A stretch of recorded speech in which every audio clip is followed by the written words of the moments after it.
What's going on, man? On this episode of Stay Out of Prison, man, we're going to visit Clayton County Jail.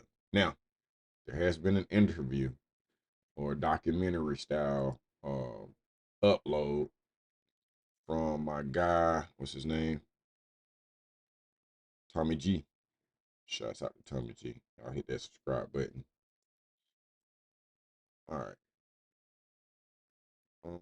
Before we go there, let's do this. This morning, we are going beyond the walls of the Clayton County Jail for the first time since 2005 in a story you will only see right here on 11 Alive News. Hours from now, commissioners are set to vote on funding for the jail. Sheriff Levon Allen says he needs $14 million.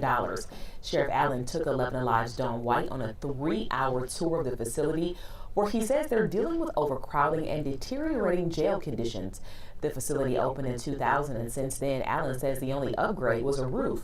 He says the funding could also help with safety issues with the inmates and correctional staff.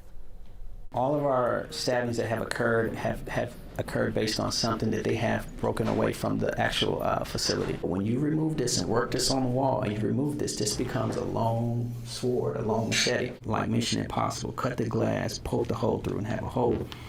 Well, once that was happening, they were able to convince people to break into jail and not out. So once they got their friends to convince them to break into jail, that is how they were getting contraband into the jail. The sheriff also says the jail can comfortably sit around 1,500 inmates, but right now capacity is between 1,800 to 1,900. Sheriff Allen emphasizes the jail is a pre-trial facility, so only about 350 of the 1,900 inmates have been convicted today. Sheriff Allen is set to meet with commissioners to talk about solutions and what they will cost. At 11 and only on 11 Alive, it started with a scream from a Clayton County inmate stuck inside a jail wall. Yeah, Sheriff Levon Allen says that this man tried to escape through the HVAC system. And now he's putting new security measures in place to help keep this from happening again. 11 Alive's Dawn White sat down exclusively with Sheriff Levon Allen for the details. And I get hurt or something. That's the toilet and Squatty potty. Your squat call. That actually helps get it out quick. Nah, it don't. It's better on the seat. How do you want the people to know you? What do you go by? I go by shit 'em down Brown, Doodle Brown. It's like the nurses call me shit 'em down Brown. They always Doodle Brown, Doodle Brown, Doodle Brown. It's like, oh my God, y'all making me famous, you know what I'm saying? All right, so let's get something clear first. County jail is not prison. Prison equals you've been convicted. Jail, you're waiting. So ask yourself this. Why are people dying in a place they haven't been judged yet? You got people sitting in there on probation violations, traffic warrants, child support cases, minor charges, and somehow they don't make it home. You went in for a traffic ticket and your family is planning a funeral. That doesn't even sound real. Let's talk about the part nobody wants to sit down with, the deaths. Now, I'm not here to sensationalize anything, but when you hear about it, multiple and custody deaths, unexplained circumstances, delayed medical response, you have to ask questions because every death is in custody comes with responsibility. You cannot lock a human being in a cage and then act confused when something happens to them. Custody means control. Control means responsibility. Responsibility means accountability. And if nobody is being held accountable, then what are we looking at? Yes, what did you even come here for in the first place? Violate for probation. When you throw the poo, what are you trying to accomplish? It just takes stuff off my mind. Cause I sit in it sometimes and don't let them know I did it. I might spray it on the wall and don't let them know I did it. It's like discipline to me.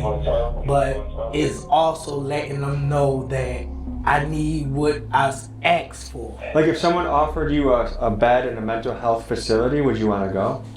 Yeah, I'll go. Cause I've never been to Georgia Regional or whatever. Would you say that, like have you ever had a diagnosis or do you think, hey, I might have a condition? My diagnosis is depression and like schizophrenic. How was your home life growing up? It was fun. I had been around a bunch of animals, pigs. I raised pigs. You grew up in a farm kind of area? Yeah. Did you like that? Yeah. I also want to float an idea past you, and if you say completely no, shoot it down, that is okay, all right? A t-shirt, a dude, here you go, Clayton County, baby.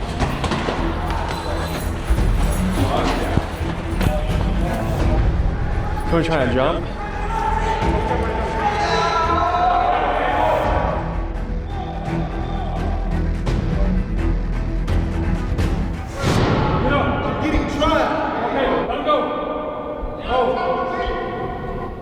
Hey, comes out. Comes out. Hey, he's scoring. Comes out. You're going in his room. Hey. Go. In your room. Hey, I got it.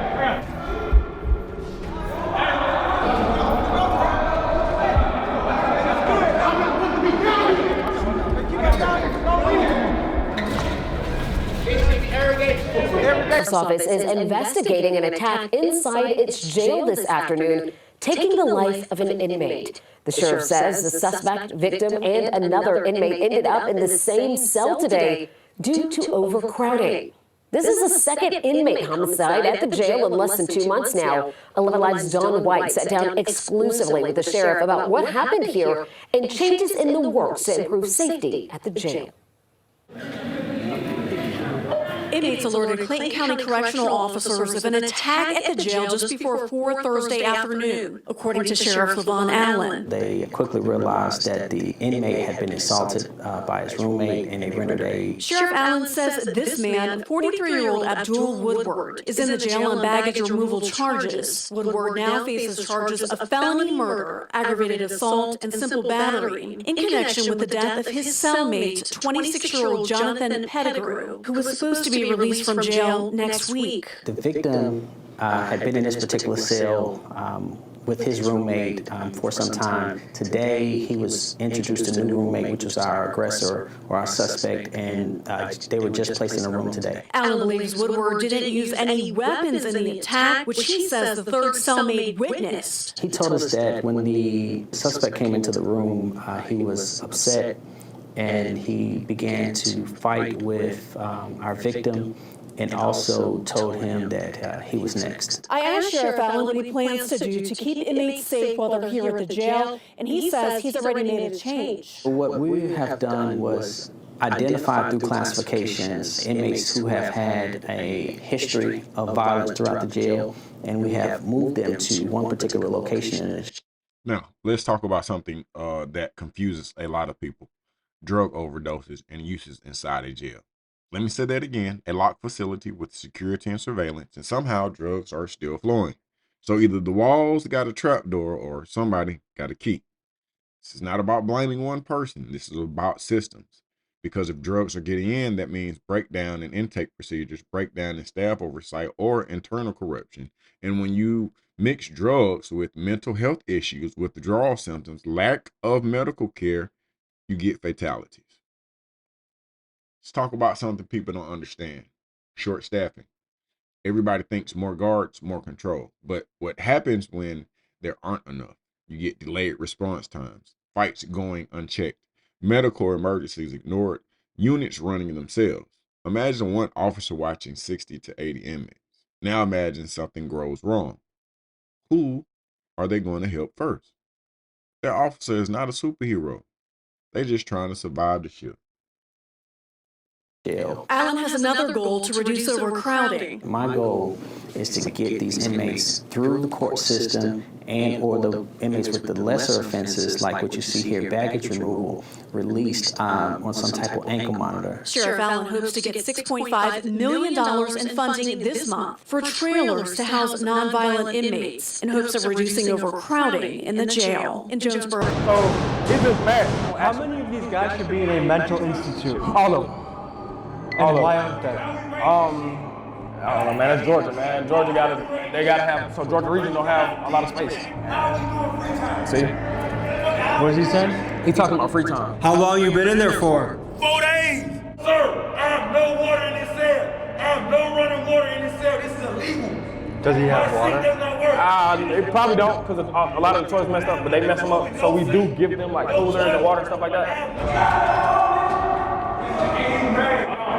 I'm currently in the room with no water. I have no water in my cell. How can I bathe? Obviously, push the button as many times you want. The sink does not work. I've been here for 3 months. I can't even get nothing to drink. How can I drink water? I'm dying every day. I can't bathe. I gotta bathe out of plastic bag if I can. What got you in the hole in the first place? A fight that happened in October. It's February. Everybody's leaving the hole. Everybody get to leave the hole except me. It feels like I'm being targeted. I would think his most recent is a fight. He stabbed somebody. He stabbed somebody that was on the phone. Was on the phone talking to their family. He stabbed. That did not happen. What charge are you here for in the first place? I'm here for a probation violation. What was the violation? A family violence. It was a bad argument. I never put my hands on nobody. I was arguing with my father, and my father called the police, and my mama is on the phone every day in the courts, every day, saying that he did not put his hands on anybody. It was a bad argument. And I was threatening. I was saying that I was gonna put my hands. Have you been here before in Clayton County? Yeah, this probably like my second time. Yeah. What do you? Let's paint a picture here, because people hear jail and think, yeah, it's supposed to be bad. No, not like this. We're talking about overcrowded cells, poor sanitation, lack of medical attention, mental health neglect. You ever sat in a place where nobody cares if you're sick? Where you gotta yell just to be seen? Where time doesn't move and nobody explains anything? That's where tension builds. That's where frustration turns into violence. That's where people lose their minds. Hope for when you get out. I want a boss. I want a boss. I want to work on a boss career. That's all. I want a boss. I want to get out and I want to fight. I feel like I don't deserve to be in jail, period. Because family fight, that's what goes on, family fight. See, when I was a kid, I feel like I didn't have a fair shake. When I was a kid, my dad was very abusive. From what age would you say you were beat in the house? I remember when I was 8 years old, my daddy slammed my head through an apartment building. You know what I'm saying? I got too many scars on my body. I've been beat since a little child. I used to get whoopings every day, like literally every day. And that's the least of it. You know what I'm saying? A whooping, I was glad to get a whooping. I just didn't want to get my head slammed through no door. My dad, 200, 300 pounds bigger than me. He's fat, he's real big, but he can't. Now that he can't really discipline me how he used to, now he's calling the police on me. And I don't know what to do because that's the biggest whooping of all time. Has died after being stabbed during a fight at the Clayton County Jail. Deputies say an inmate was alone in a communal space inside the jail, looking out the window when another inmate came down the stairs and body slammed them. Those two inmates started fighting, and while they were fighting, a third inmate, this man, 21-year-old Nicholas Hill, came down the stairs and allegedly stabbed one of the two inmates who were fighting. The inmate who was stabbed, 29-year-old Hakeem Shaheed, was taken to the hospital where he died. Hill has been charged with felony murder among other charges, but according to jail records, even before this incident, he had faced numerous charges for crimes committed while behind bars. This morning, we are going beyond the walls of the Clayton County Jail for the first time since 2005 in a story you will only see right here on 11 Alive News. Hours from now, commissioners are set to vote on funding for the jail. Sheriff Levon Allen says he needs $14 million. Sheriff Allen took 11 Alive's Dawn White. At 11 and On 11 Alive News, the Clayton County Sheriff's Office is investigating an Now to an I-Team investigation. Clayton County Interim Sheriff Levon Allen was recently a no-show at candidate forums, so our I-Team started looking into Allen's background to see what kind of questions he might be asked. Well, senior I-Team reporter Dale Russell says Allen's meteoric rise within the department and an earlier arrest raised questions for many current and former sheriffs, Dale. That's right. It's one of the things we looked at, and the sheriffs I talked to were surprised at what we found, and several told me it's the kind of information voters should know about.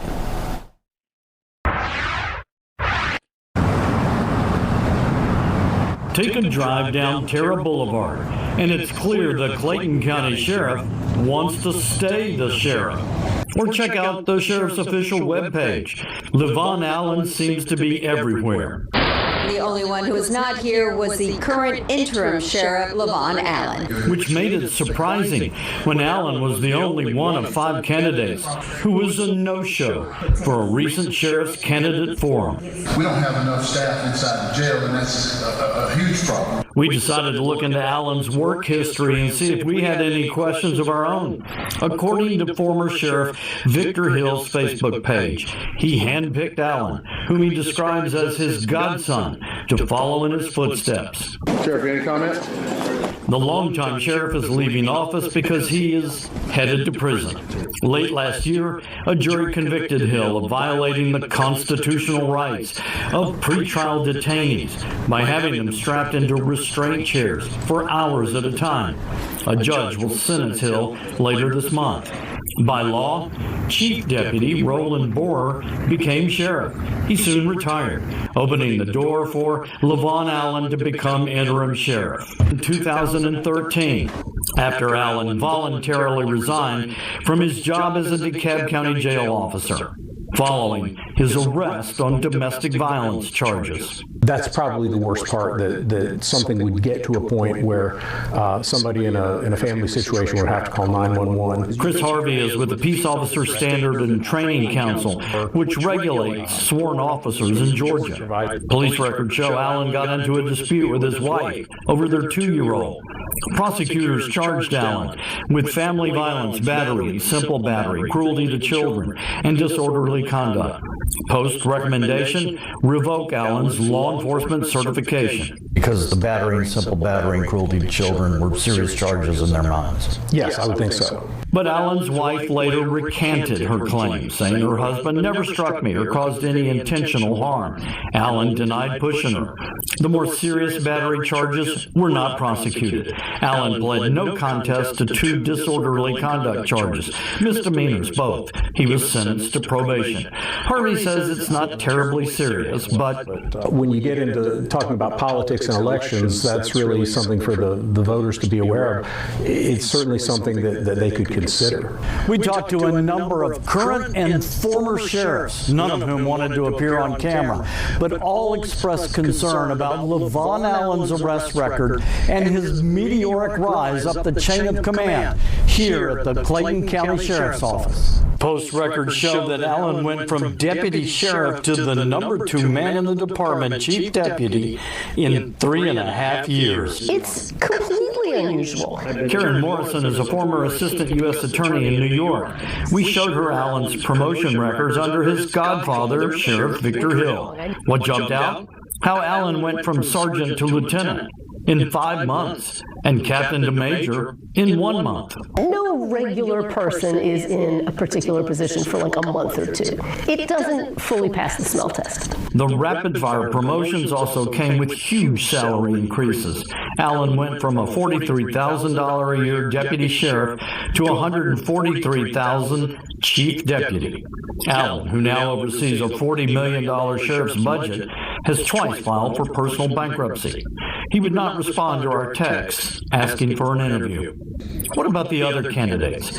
We examined post records for the other 4 sheriff's candidates as well. Only one had any disciplinary issues, and it was nearly 20 years ago. Terry Evans had 2 domestic violence cases. One was a request by his wife for a temporary protective order. It was dismissed. The other was a criminal case, battery, family violence, and cruelty to children. A judge found Evans not guilty. Evans texted us to say he served and protected citizens for 32 years in law enforcement and the Marines, and he will continue to do so. Karen Morrison is still troubled by the rapid rise of Levon Allen in the Clayton County Sheriff's Department. I think the worst part of all this is the potential specter of the former Sheriff Victor Hill. Kind of hoodish, and don't get me wrong, I'm from the hood. Right. But that's not what we need at the top in leadership positions. I agree. Right. Okay. What did you always see yourself working in law enforcement, or was there another dream first? You know, I pretty much knew. You know, when I was in first grade, I used to play cops and robbers. Right. I always wanted to be an officer as far as I can remember as a first grade, but it wasn't until right around that time, right around the age of 14 or so, a childhood friend of mine was murdered. Mm-hmm. And I mean, a very gruesome murder. Raped, mutilated. Right. And, you know, where I lived at in Charleston, that was unheard of. I actually grew up on a place called James Island, so that you had to drive across the bridge from the city of Charleston. We used to live in the city of Charleston. Okay. But my mother moved us out there, and of course we escaped the cracking epidemic because it was right before all of that got started when we moved off of the projects and went over there. But over there, that was unheard of. I don't even know if that was really heard of in the city, to be honest with you. Yeah. And it had the neighborhood gripped with fear. So there was another guy that was a mentor to me. He was in homicide back at that time. Okay. His name Eugene Frazier. And he probably solved the most whodunit murders in the history of Charleston County. And he solved that murder and caught those guys. And he became a mentor because when that happened, I pretty much knew what my path was. It wasn't going to be just law enforcement. You know, I wanted to be the guy that went after the criminals that committed the theft for which there could be no restitution, and that's human life. There's no restitution for that. If you break my house, you can replace my big screen TV or whatever, but when you take somebody's life, that can't be replaced. Right. And then that became my path, and of course, I spent over a decade in homicide. Mm. Now that was in South Carolina, right? Well, no, I spent a decade in homicide once I got to Atlanta. Atlanta. When you got to Atlanta, did you immediately go to Clayton County, or was it? It wasn't too much long after I got it, because, you know, I had to go through the process and everything. Okay. And then when I got on the, and really, I applied for every agency. Clayton County picked me up first. And, you know, the interesting thing about that story is I really, you know, you got to go with the first come, first serve, you know what I'm saying? Right. But when I got out there, Clayton County was nothing like it is now. There was still a lot of farmland out there, Yep. very suburban, very quiet. And I remember thinking, you know what, I'll ride this out for a year or two, and then I'm going to go to Atlanta. Right, because I wanted to some action. Exactly. I wanted to get to Atlanta homicide, and I knew I couldn't get straight on, so I figured, well, maybe I can get with Red Dogs first, and then work my way. Oh, you going for the gusto? Because Red Dog had a reputation of, you know, I ain't never seen criminals that was really scared of the police, but them Red Dogs, hey man, they need to bring them back.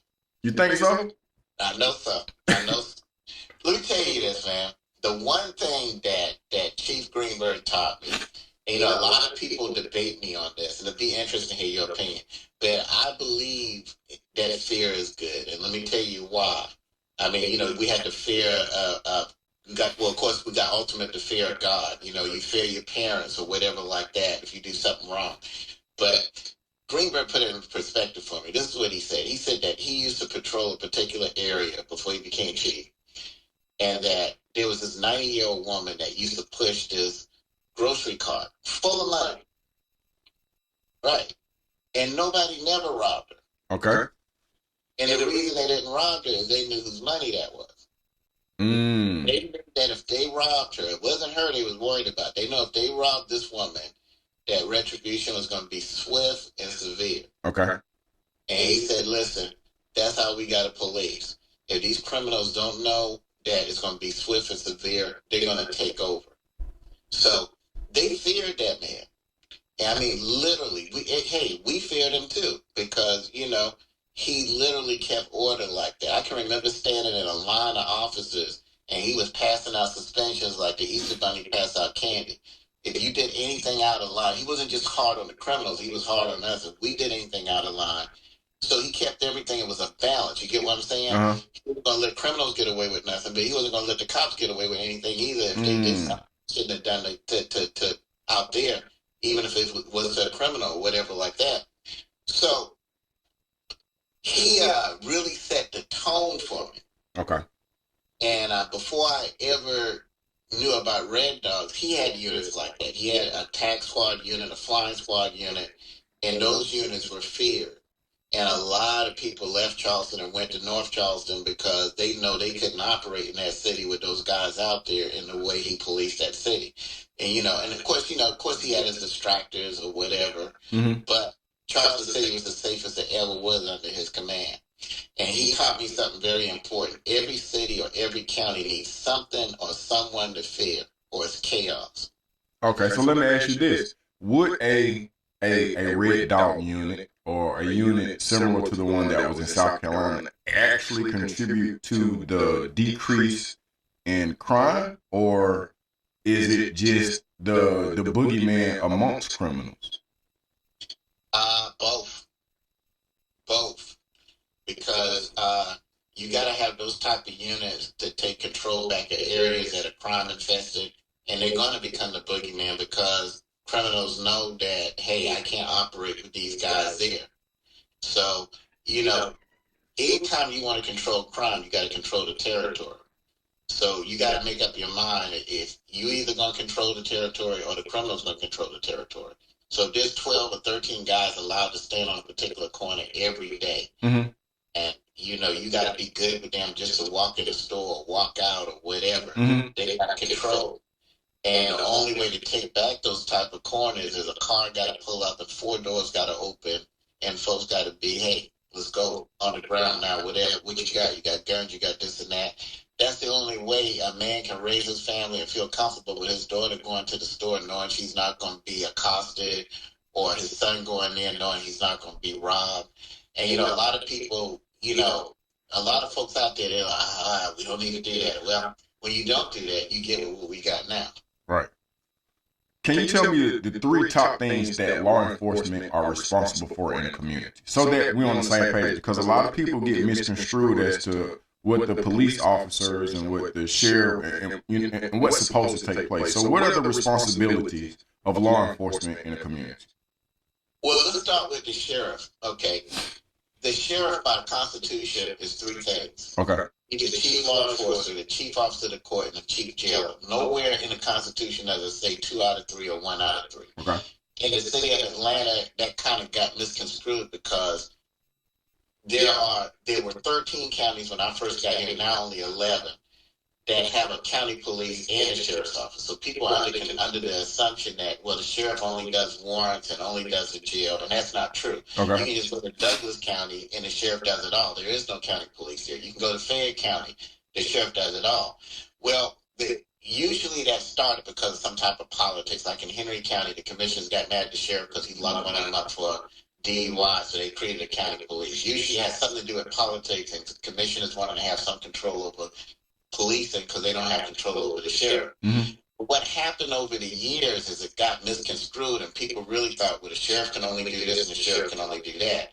So we're paying all these tax dollars for an office that's designed to do it all, and paying for an extra office. So when I came in, my goal was to restore the sheriff's office's original jurisdiction.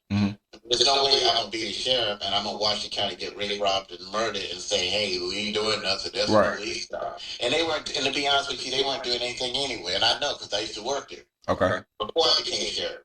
So it was then that the sheriff's office came to the forefront in Clayton County because I put my guys out on the front line and they had to respond to all priority calls. They had to go and do what we call proactive police work. I never took a call from an old lady that told me, hey, we got a drug house across the street. Well, ma'am, you need to call the police. If I wasn't busy, I went myself. If not, I asked the team to handle it. Okay. You know what I'm saying? So the sheriff does all 3.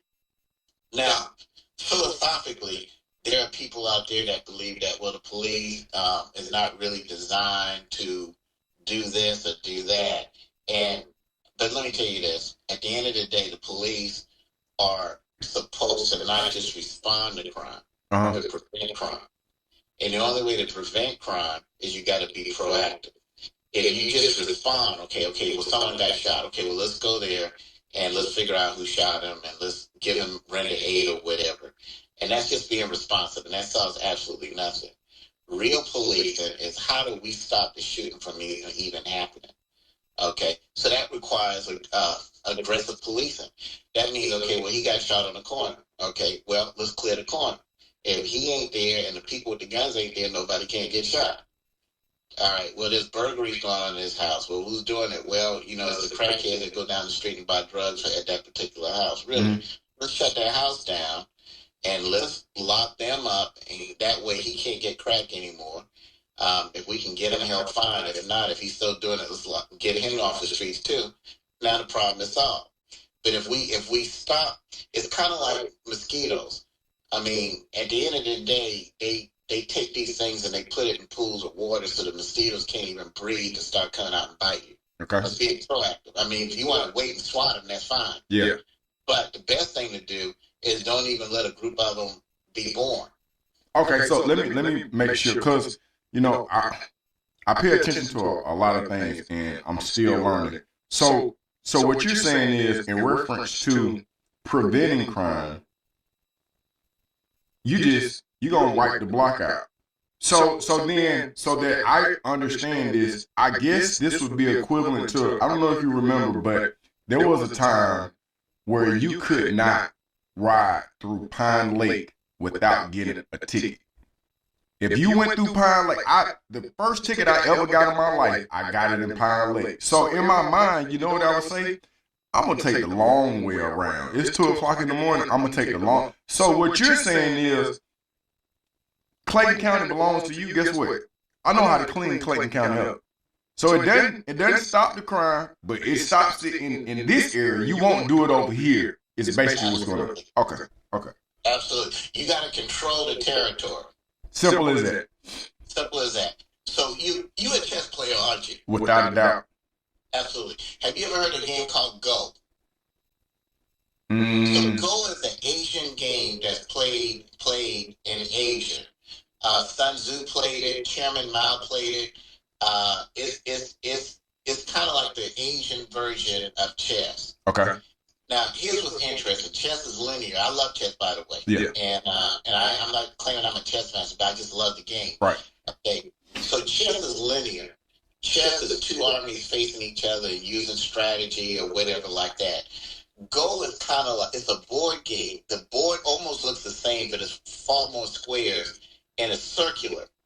So it's kind of like guerrilla warfare, so to speak. But what's interesting about Go is this: not only can you can capture more than one piece at a time. But all of the great masters don't even capture nothing at all, because whoever controls the territory wins the game. If there's some masters, they're so good, if they control the territory, they won the game and haven't even captured not one piece yet.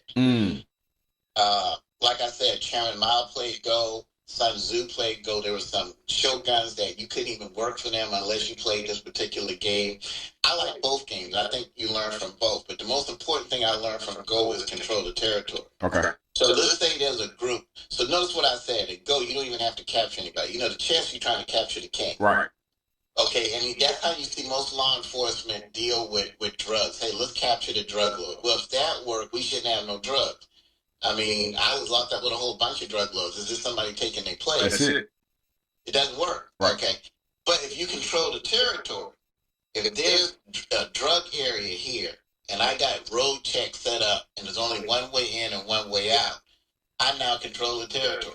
You see what I'm saying? So the drugs can't get in, the drugs can't get out. The drug dealers don't like it, but guess what? They're not serving 20, 30 years in jail, so this gives them a chance to do something else. Right. So now we've solved the whole problem just by controlling the territory. So sometimes you can control the territory by where you put the pieces. Other times you control the territory by what they probably call the military occupation. You got several pieces there, but they're there where nobody can really move or whatever like that. Well, that works with crime fighting, and that's what we did in Clayton County. You know, we did a lot with drugs, but if you notice, you don't see a lot of drug arrests when I was sheriff. There's a lot of murder arrests and a lot of stuff like that. But I really didn't have to lock up drug dealers because I just controlled the territory where they couldn't sell drugs. They had to leave. Right. Or the ones that stayed, they had to find something else to do. Yeah. Okay. The problem solved. You know what I'm saying? Yeah. What was your toughest obstacle in becoming sheriff of Clayton County, if any? Well, you know, the toughest obstacle was this. Most sheriffs are born and raised in the county. A lot of them worked at the sheriff's office, came up through the ranks. You know, some people call it the good old boy. Yep. Right now, I guess we can call it the ghetto boy. Like he played that. But anyway, but the thing about it is this. I hate to say it. You know, we got a situation where we went from the good old boys to the ghetto boys, and both can be a problem. Right. When it comes to running an organization right. So anyway, I didn't come up through the ghetto boy system or the ghetto boy system. I wasn't in either clique. So I was an outsider running for sheriff. And that created a lot of political enemies.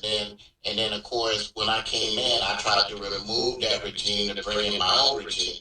And then that's been an ongoing battle that ultimately ended up in what you see happening. You know, a lot of people think that this case against me, that 6 guys went and said, hey, I was put in a restraint chair, I need help. That's not what happened.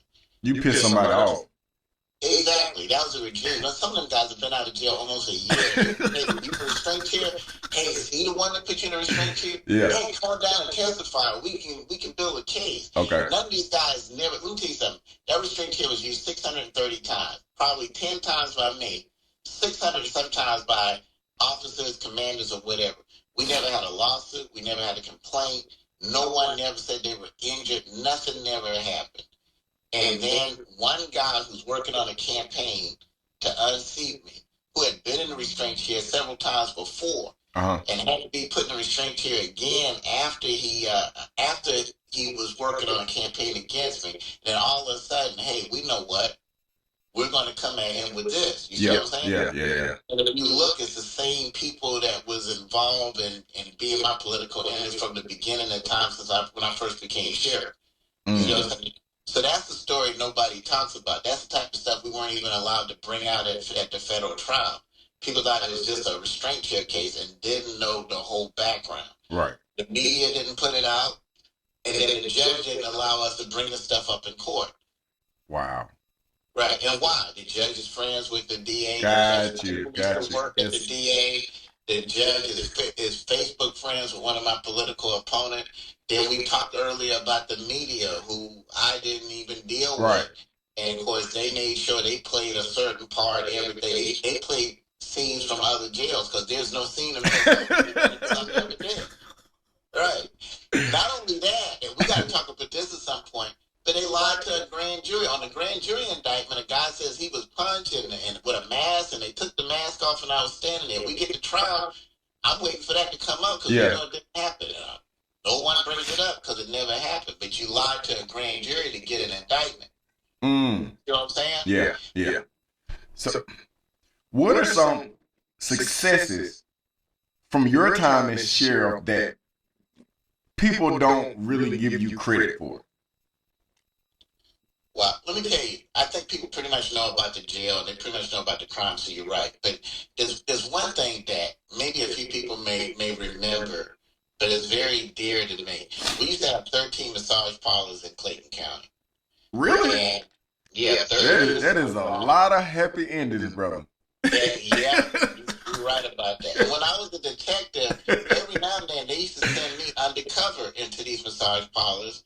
And we would arrest a girl that would proposition me and leave, and the place just kept running. I mean, it didn't even close. I don't even know why we were doing it. Maybe someone made a complaint, they had to make it seem like we did something, but the place never closed. Well, by the time I become sheriff, it becomes more clear what's going on. I mean, we knew there was prostitution going on, but a lot of these girls were in sexual servitude. They were actually there against their will, trafficking. Right, human trafficking. Exactly. So anyway, I created a vice unit, and they were able to, we had an operation that probably lasted about 2 months to get all the information we needed, and we were able to raid all of these clubs and shut them down the same day and free these girls and send them back to their country where they came from. It wasn't planned. We didn't even realize it, but on the day we did it, it was an Emancipation Proclamation Day, and it wasn't planned. And then, ironically, it just came up that hey, you know, so I guess I freed the slaves on Emancipation. Hey man, hey, I'll take that because I live maybe 30 seconds away from Clayton County, and I don't remember. Are there any massage parlors in Clayton County now? Let me tell you that story. Do you remember when a guy was going to the massage parlors in Atlanta and shooting? Yep. Well, the guy who was the police chief when that was happening called me, and he said, "Hey, look, you might want to get an officer to go to the massage parlors and warn them because we haven't caught this guy yet." And I remember telling the chief, I said, "We don't have no massage parlors," and he said, "What do you mean?" I said, "I closed them up my first term." and the phone went silent for a second. And it was then that I realized that we really did something good for that community, because not just the problems that come with that, because it brings other type of crimes, but these girls that were put in sexual servitude against their will. Hopefully nobody re-trafficked them, but we got them officially back to where they came from. But that also goes back to your philosophy of controlling the area. So I understand that. So let's talk about that from a gangster point of view. Okay. Since you're a former gangster, right? This is what I told my students when I teach them at the class in DeKalb Juvenile. I am the most unsuccessful criminal in the state of Georgia. I'm a horrible criminal. Horrible. So, but yeah, I did jump off the porch, and when I jumped off the porch, I jumped directly into the back of a police car. So, if that's gangster, then we'll roll with it. Okay, got you. Well, let's look at it from this point of view. At one point, it was the perception, even if it wasn't true, that Gotti ran New York. Okay. At one point, Al Capone ran Chicago. Pablo Escobar ran Colombia, or whatever, and I forgot. El Chapo ran Mexico, whatever. Right. And we see that. Bumpy Johnson ran Harlem, whatever. yeah. So when you're the head of a law enforcement agency and you're responsible for a jurisdiction, I think that you got to make a decision. Is it a gangster going to run your city or county, or you are? Okay. So I had to make sure that there were, and no disrespect, I had to make sure there were no big meaches in my county, that there were no John Gottis, that there were no whatever like that, that county was ran by the sheriff's office. Okay. There was going to be a symbol up there. A lot of people talk about, hey, man, this dude got a flag at the front of the county or whatever. We did have a flag up there. There was a flag with a sheriff's badge on it. There were signs coming into the county saying, welcome to Clayton County. Yeah. Criminals enter at their own risk. Yep. There was a beautiful. And at the same time we were putting that up, we were taking down graffiti. We were taking down whatever. Because graffiti shows that the criminals are in charge or the gangs are in charge. They're marking their territory. So what my strategy was, no, we're going to mark the territory. We're going to mark it with that gold star badge. We're going to mark it with that emblem. We're going to take the graffiti down anytime we see it, anytime it's reported. We're going to put this up. There's going to be no disrespect to John Gotti and Big Meech and all of them guys, but there will be none of them in Clayton County. Okay, put a pin in it, because I got some people that's listening and they don't quite understand. They're gonna be like, Butler, you on here interviewing the Victor Hill. Okay, so when graffiti gets covered up and police flags go up, what does that do to the property value in Clayton County? Raises it. Okay. All right, you can continue. I just want to make that plain. Absolutely. Because, it's clearly showing who's in charge of the county. Not the criminals, but the good guys. If the bad guys can have a presence, then the good guys. Listen, let me tell you something. I'm a connoisseur of leadership. I study all leaders. Okay. So it doesn't matter what you're the leader of. I'm looking at what makes this person an effective leader. Okay. Even if they lead in a way that leading something I don't believe they should be leading. Mm. And some of these guys, you got to give them credit. They were hellfire leaders. That is true. That is true. And that's why they became, big in that particular world. You got to give them their respect for that. Mm. But at the same time, you learn, okay, well, good, that's what they're doing. But hey, we can't have this here. Now if we're gonna have law and order. Okay. So we took a page out of the gang book, out of the whatever book, and decided, I tell you what, this is gonna be the one area where we in charge. Y'all might be in charge of the other counties. Y'all might be in charge of this area. But here, there's no John Gottis, there's no Big Meeches, there's no Pablo Escobars. It's just going to be the Clayton County Sheriff's Office. Simple as that. And who just happened to be in charge of the Clayton County Sheriff's Office, which just happened to be me. Okay. So now, because I know the reputation amongst the public and the criminals, but what about your team? Are you getting any pushback from your team? And if so, what is that looks like? Right. So there was pushback in a team, especially the folks that were there when I took over. who didn't feel like you needed to have that position. Right, or they wanted the position. Right. You know, they wanted the position, or they wanted one of their friends to have the position, because if their friend have the position, they can get what they want or get whatever they want. Right. Here's the reality of leadership, though, is this. You know, there's a saying out there about you can drag a horse to the water, but you can't make him drink, right? Mm-hmm. Anytime I had a supervisor or commander that would tell me that, they wasn't going to be a supervisor or commander long. Let me tell you why. That's an excuse-driven leadership. Okay, if I'm riding on a horse and that horse collapsed, and I call, hey, the horse collapsed. You didn't water the horse? Well, you know, I led him to the water, but I can't make him drink. Yeah, that's not what I need. Okay, you either force feed the water down his throat, or you get an IV and stick it in his vein to make sure the he has to have that water. Because I got to get across this desert. You see what I'm saying? Yeah. So I don't deal with excuses. Right. So if you're a real leader, okay, if you can get the horse to drink, cool. If you could hug the horse and kiss the horse and drink, great. But that don't always work. It don't. There's some, you know, if that's the case, we should have low crime everywhere. Yeah. You see, we got all the Hug the Thug programs going on, and they tearing up the city. So you ain't changed neither, because you'll still call a spade a spade. But go ahead. Well, thank you.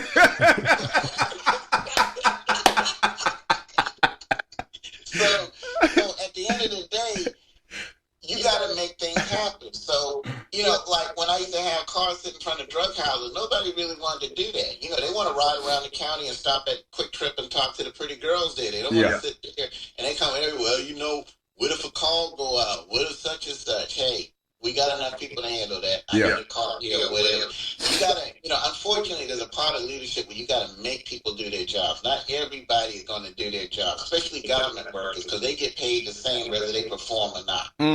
So you got to make them do their job. And when you make them do their job, then, of course, they're going to paint you as a dictator. Hey, this guy's hard to work for. He's this and that. And I understand it, because remember, I thought that way about the first police chief I worked for. Right. But now I understood why he had to do what he had to do. If he really wanted to get the crime done, he couldn't make everybody that worked for him happy and give them the soft assignments and say, you don't have to go there and you don't have to stay here. No, this is what we need to do to take this territory. And that's what we're going to do. Right. Right. So, you know, sometimes, in military operations, it's not really a democracy. Somebody has to be in charge, and somebody has to give the order. And we're going to charge the hill, and we're going to right flank or whatever. Because that's not a time where, everybody say all in favor, say aye. While you doing that, you're going to get destroyed in battle. Right.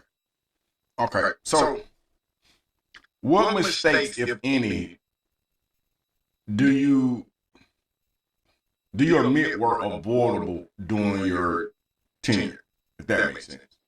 Were there mistakes that you made, and in retrospect, you say, you know what, that could have been avoided? Oh, absolutely. I think everybody, if they honest, hell, I probably could come up with about 5 or 10 of those. Oh, man. But let me tell you what the biggest mistake I made was this. I believe, like a lot of leaders believe, and part of that can be through ego or whatever, that I could create leaders. So I believe I could take whatever team I'm given or whatever's there. Well, I didn't believe it at first, but then I bought into this idea that, okay, take what you got and work with it, and you can create leaders. And unfortunately, that's just not true. Leaders are born; they're not created. What I should have done, and maybe this is also my fault too, because I'm one of those red dudes that I don't follow sports as much as I should. I follow it for leadership reasons, but I'm not on it like most of my friends are, right? Yeah. So, but if I had paid closer attention, okay, the NFL, they recruit. They have to recruit. Right, the best of the best. Exactly, because, okay, if you could just create a Tom Brady, if you could just create a Michael Jordan, then every NFL team would create one. Yeah. And every football team would just create one. Okay, we're going to take you and we'll turn you into him and a bet. Right. These people are born. And what you've got to do is recruit and find them. And I learned that, later than I should have. Okay. So if I was to do it all over again, I would spend more time recruiting and looking for the right folks than I would trying to turn people around me into right. And see, part of what led that fantasy on longer than it should have went on is this. Remember this: an army of chickens led by an eagle will always defeat an army of eagles led by a chicken. An army of chickens led by an eagle will always defeat an army of eagles led by a chicken. Right.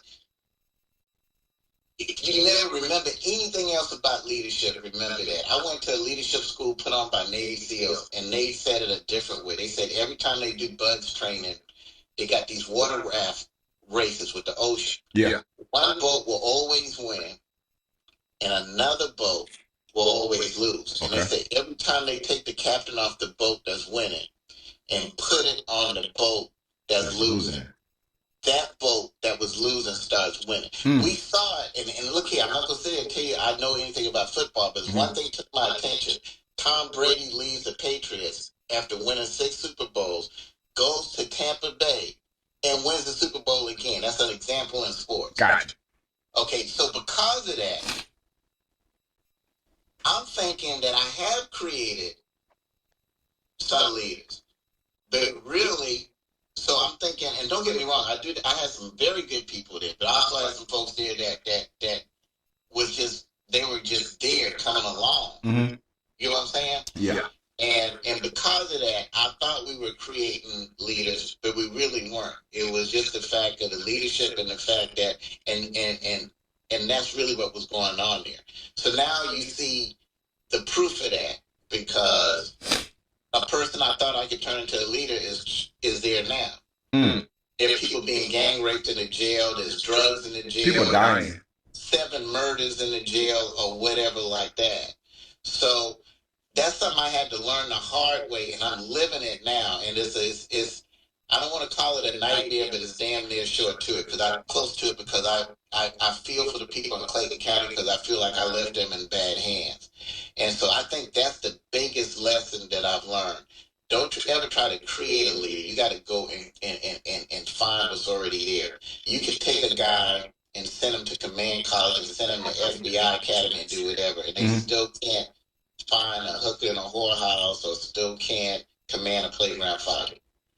Or as a wise old man once told me, I got one good for you. You could take a donkey and move him into a palace, put a crown on him, and sit him on a throne. And it's still a jackass. It's not a king. Right. You got to find a king and put a crown on a king. You can't put a crown on something and then it becomes a king.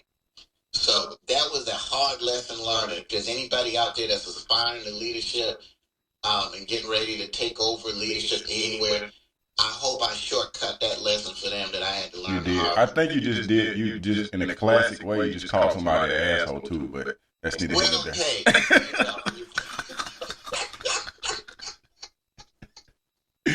Okay, so let's talk about the jail. Let's talk about the jail. So you said that there have been 7 deaths?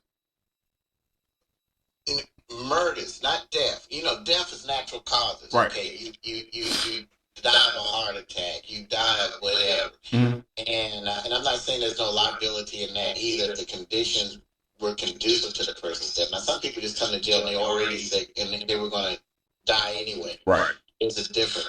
And then, and then I don't count an overdose as a natural death, because there shouldn't be drugs in the jail for somebody to overdose. Yeah. But there's been 7 people killed in a jail as of the day before yesterday. It was 6 before, and now another guy was in an altercation and killed. We never had, I'm not going to tell you no one ever died when I was sheriff. That's going to happen. But there were never any murders when I was sheriff, and I was sheriff for 15 years. And that's because of what? We controlled the territory.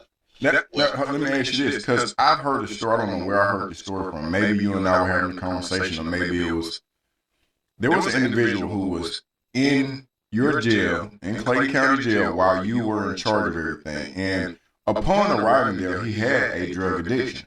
Now, because the facility was secured, there were no drugs coming in. So he actually had an opportunity to get off of the drugs. When this young man spoke to you, he thanked you. You couldn't understand why. And he said, well, you know, I didn't have access and it helped me get clean. So what was taking place then that's not taking place now? And this is why I asked that question, because right now in the Georgia Department of Corrections, there are almost 200 deaths. We're not even in December yet. So these numbers have almost doubled. I am looking at footage of Dooley State Prison where in the day room, there are at least 8 to 9 people that are clearly overdosing on drugs. And it's being filmed with a cell phone. So what I'm asking is, what were you doing that is not taking place now?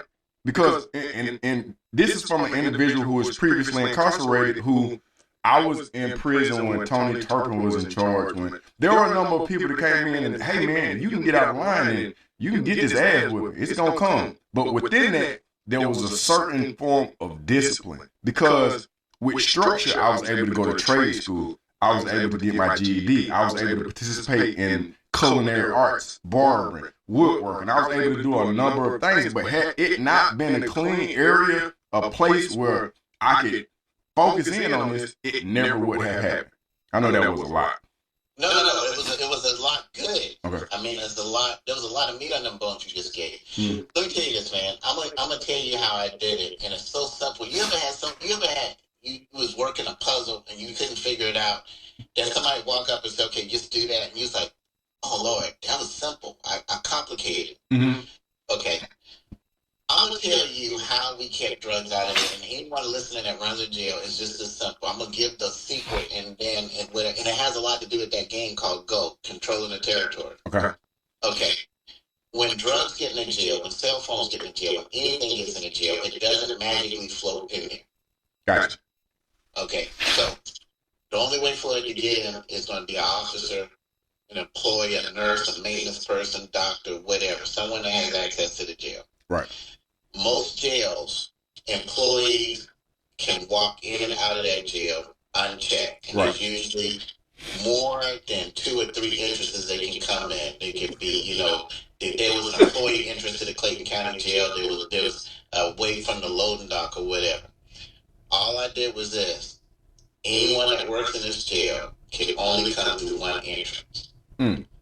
Everyone that comes through up to and including me has to be searched. There's a camera on that area filming the search.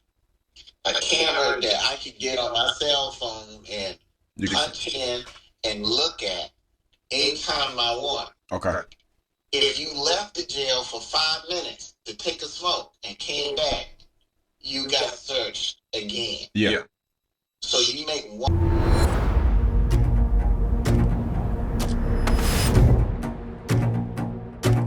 You have to get your energy ready to go into places like this because they're. How you doing, brother? What's your name? Block 2 time on murder. Okay. How'd you end up here? I got a lot of stabbings. I got most stabbings. I'm the only one that had been released in the jail. You see the scar on my nose? I'm gonna get steady niggas by myself with no officers, lights on that. So basically, having a shank on you is a requirement to survive, you feel? Yeah, I don't have a knife though, but yes sir. Even for officers too. There's been some talk about you that maybe 30 plus stabbings, allegedly. Is that, do you hold the record in here? What's your hope for the future? I pray we get to meet the aliens. I want to smoke a blunt with the alien one day. You feel me? I want to go to the Bermuda Triangle and see what the real answers is. You feel me? That's what I really want to do. Appreciate you, brother. Yeah. This feels like not a real place. It feels like you're in a violent mental institute. And to me, there's got to be a fine line between keeping people safe from stabbings, but also having basic human necessities like water. Anyways, we're about to go to the Muslim pod. So right now, we're about to go to the Muslim dorm right now, Hazard 8, Section 1. Mainly, it's very chill all the time. We keep it real clean there. Y'all see when y'all walk inside, pray every day. Sometimes you might go in there, sometimes you might see them praying. Out of respect, I go in there sometimes, I might be real quiet, do my cell checks, I do my head count real quiet. For the most part, nothing really happens, don't bother nobody, stay to themselves. Allahu Akbar, Allahu Akbar, Allah Akbar. What's up? Good to meet you guys. How are you doing? Do you want to take us around and good to meet you? You want to take us around and show us? We're in the Muslim dorm, right? Yes, sir. First thing that caught my attention was a set of rules. Yeah, them the rules. These set of rules are the first thing that any new inmate that come in here that is Muslim, because in order to get into this pod, you have to be Muslim. Meaning you have to know your Fatiha, your five pillars and 6 articles of faith. And once you're in here, you need to know it's no stealing, it's no oppression, jump suits on in the day room, no extortion, mandatory showers every 3 days at least, clean up after yourself, and keep the day room clean. These are our orders, this is our structure. So which one is the hardest you think for people to follow? I'll say no oppression, because oppression comes with attitude and arguments, and we all argue. There's a difference between this pod and most pods out there. You can feel it in the air. There's more privileges. Right. It's more relaxed and calm. Yeah. Right. Did you guys come in here Muslim or did you become Muslim in jail? Before I came to jail, I was already Muslim on the street. I'm born with a Muslim attribute. My family is Muslim. I was raised Baptist until my 30s, so I came into jail Muslim. Does anyone want to show me around? Okay. You want to go? At the end of the day, we can just walk away from this conversation angry. We can't just walk away from this conversation angry, because anger without direction is just noise. If we're really being honest, what's happening inside places like Clayton County Jail isn't just a jail problem. It's a community problem, because those same people, they don't disappear. They come back home to your neighborhoods, to your families, to your streets. So the real question becomes, do we want people coming home better or broken? Because if the system is producing more trauma, more addiction, more anger, then we're not running a correctional system. We're running a recycling system. So, So here's what change actually looks like. Not hashtags, not outrage for a week. Real change looks like demanding transparency when lives are lost, supporting policies that reduce overcrowding, holding leadership accountable without turning it into entertainment, and investing in mental health and rehabilitation before and after incarceration. Now let's make this personal for a second. If it was your brother, your son, your partner, you wouldn't want excuses. You'd want answers. And more importantly, you want change. So this series, these conversations, the interview with Victor Hill, this isn't about tearing down anything. It's about building something better. Because accountability is not hate. Questions are not disrespect, and transparency is not the enemy. It's the foundation. And if we really care about justice, then we have to care about what happens before the verdict and after the arrest, because that's where real change begins.